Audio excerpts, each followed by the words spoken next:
mula sa isang mapanirang issue. RC Muñoz, suspindido nga ba sa Wawa Willie? Nabalitaan natin na ikaw ay nasuspend sa Wawa Willie. So anong comment po doon? Hindi. Kasi meron soap kaya medyo para lang magbigay ng time, medyo maging busy kami kasi magsa-start na kami. Halos araw-araw may schedule kami na for undercover.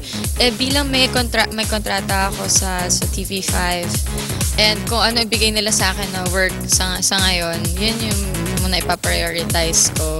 Pero giit ng kapatid actress, sa kabila ng kanyang pagiging abala sa taping, hindi naman niya tatalikuran ng tuluyan ang noontime show. Ako naglo-look forward pa rin ako na makasama yung mga tao dun sa Wawa Willie. Bilang mga 4 months din ako na nakasama ko sila eh. Actually ngayon pala na-miss ko na, sasabi ko rin naman kung kaya naman pagsabayan, 'di ba? Yun.